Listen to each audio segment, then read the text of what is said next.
Big boss trophy గెలుచుకున్న నిఖిల్ చాలా sensitive. చిన్న చిన్న విషయాలకే ఎమోషనల్ అయిపోయి కంటతడి పెట్టుకుంటాడు. హౌస్లో అందరితో కలిసిమెలిసి ఉండేవాడు.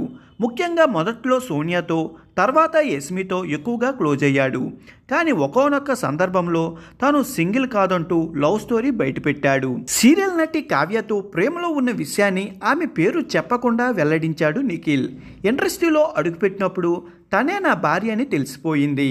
నా అన్ని బ్రేకప్లు ఆమె మర్చిపోయేలా చేసింది. మా ప్రేమకు 6 ఏళ్ళు. మేము విడిపోయామా అంటే నేనైతే ఆ ఎమోషనల్ బంధం నుంచి బయటకు రాలేదు. భవిష్యత్తులో తనతోనే కలిసి ఉంటా. తానే నా భార్య అని ఫిక్స్ అయిపోయా. సో అయిపోగానే తన దగ్గరికి వెళ్ళిపోతా.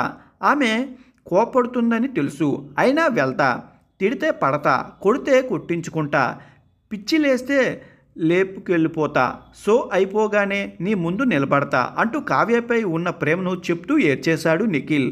తాజాగా బిగ్ బాస్ బజ్లో అడుగుపెట్టిన నిఖిల్ యాంకర్ అర్జున్ అంబాటి అదే ప్రశ్న అడిగాడు. ట్రోఫీ గెలవగానే డైరెక్ట్గా తన దగ్గరికే వెళ్తానన్నావు, మరి వెళ్తావని ప్రశ్నించాడు.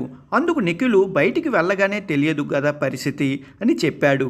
అప్పుడేమో వెంటనే వెళ్తానని, ఇప్పుడు పరిస్థితులు చూసి చెప్తానంటున్నావు. నెటిజన్లు షాక్ అవుతారు.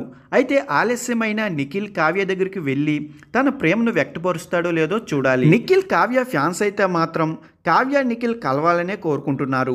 కామెంట్స్ కూడా పెడుతున్నారు. మరి ఏం జరుగుతుందో చూడాలి. మరి వాళ్ళ బ్రేకప్ గల కారణాలు కూడా ఎవరు ఇప్పటి వరకు చెప్పలేదు.